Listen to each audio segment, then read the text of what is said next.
suis Kone Apalo Théodore, directeur fondateur du groupe Elite.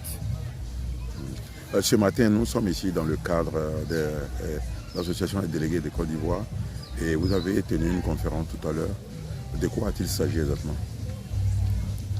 En effet, la Ligue nationale des délégués médicaux de Côte d'Ivoire, l'INADEMSI, nous a approché à l'effet d'animer une conférence dont le thème est le suivant. Importance du visiteur médical dans un système pharmaceutique en perpétuelle mutation. Donc c'est ce sujet-là que nous avons pris plaisir à développer en présence donc, des membres de la dite Ligue. Quelle était la substance du message de cette conférence? Alors, qu'est-ce qu'il faut retenir? Alors, dans un premier temps, nous avons décrit le système pharmaceutique qui regroupe d'une part les professionnels de santé et d'autre part les professionnels du circuit du médicament. Et ce deuxième groupe-là est peut-être divisé en quatre grandes parties. La première partie, c'est les unités de production, de fabrication de médicaments des laboratoires pharmaceutiques. Ensuite, vu que le médicament doit être disponible dans toutes les contrées, il y a donc les unités de distribution, les centrales d'achat donc, et les grossistes répartiteurs, exemple Laborex, Cofarmet, tout ça. Une fois que le produit arrive dans le pays, il y a donc les unités de commercialisation qui sont les officines publiques et privées de pharmacie. Et pour pouvoir défendre leur part de marché dans le territoire local, les laboratoires qui sont les unités de fabrication ont dû donc créer des unités de promotion qui emploient les délégués médicaux à l'effet donc d'expliquer aux professionnels de santé le bien fondé et les avantages de chaque produit qu'ils doivent prescrire. Aujourd'hui, quelle est la réalité de l'existence du délégué médical en Côte d'Ivoire? Alors, la réalité de l'existence, c'est que le délégué médical n'est pas bien connu, et même des autorités, et aussi du commun des mortels. Donc le délégué médical n'est pas connu, et la Ligue œuvre dans tous les sens pour faire connaître cette profession-là, qui est pourtant incontournable dans le circuit et dans le système pharmaceutique. Alors, le système pharmaceutique étant en perpétuelle mutation, comme nous avons dit, au niveau de quatre niveaux. Le premier niveau, c'est au niveau de la demande. Le deuxième niveau, c'est au niveau de la concurrence. Le troisième niveau, c'est au niveau technologique.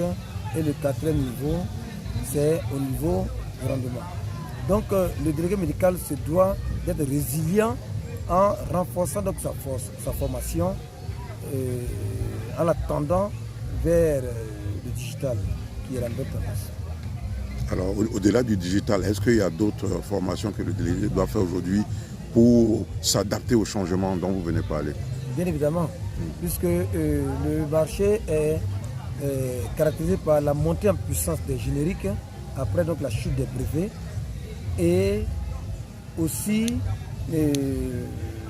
disons, la naissance ou l'orientation vers les médicaments de spécialité.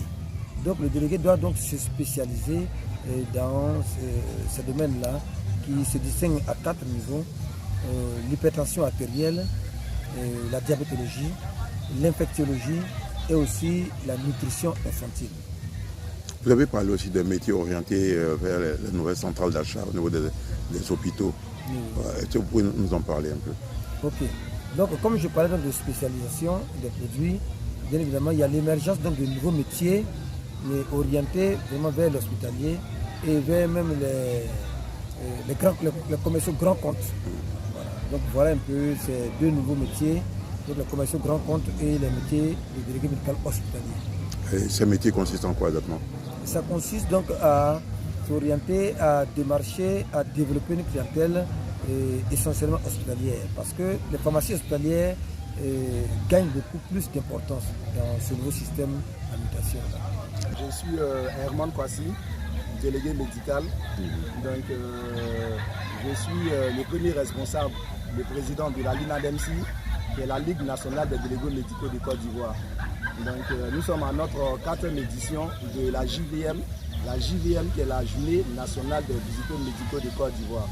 Donc nous sommes à notre 4e édition Ça fait environ 5 ans que notre organisation existe, qui elle a pour but de lutter pour la reconnaissance de notre secteur d'activité, de notre corporation, auprès de notre ministère de tutelle, qui est le ministère de la Santé.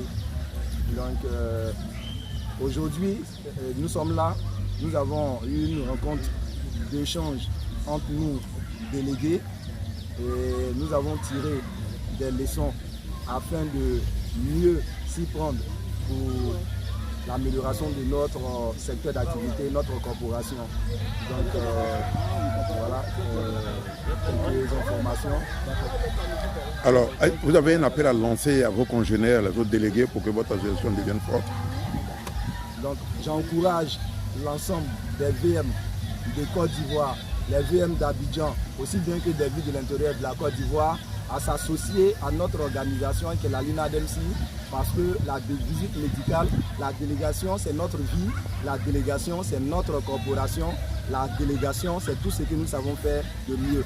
Donc j'encourage l'ensemble des visiteurs médicaux de Côte d'Ivoire à s'associer, à associer les images à la LINADMC pour qu'ensemble nous soyons une organisation forte et solide afin de revendiquer, afin de faire porter nos voix auprès des autorités compétentes pour que notre corporation un jour soit reconnue.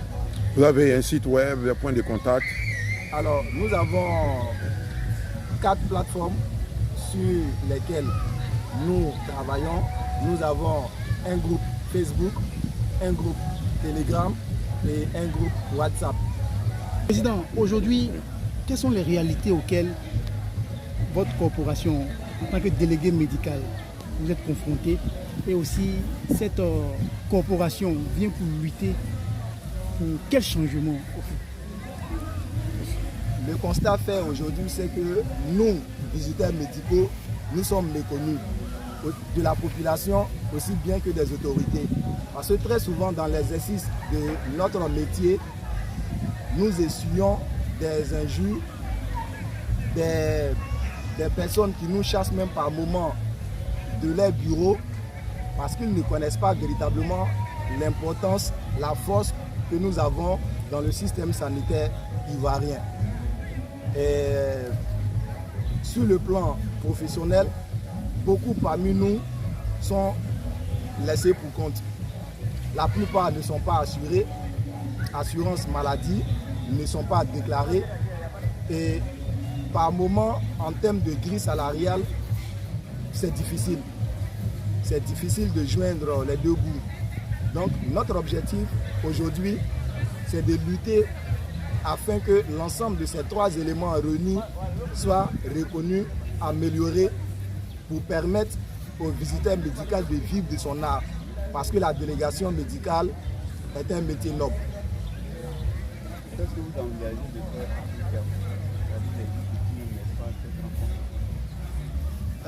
nous avons déjà entamé un processus pour aller vers les autorités, surtout dans notre domaine. Donc nous avons nos statuts et règlements intérieurs qui sont déjà disponibles. Nous avons déposé afin de nous permettre d'avoir notre agrément pour avoir une base solide et forte afin de mener des actions auprès du ministère de la Santé pour un changement dans notre secteur d'activité. Donc nous sommes en attente de notre agrément.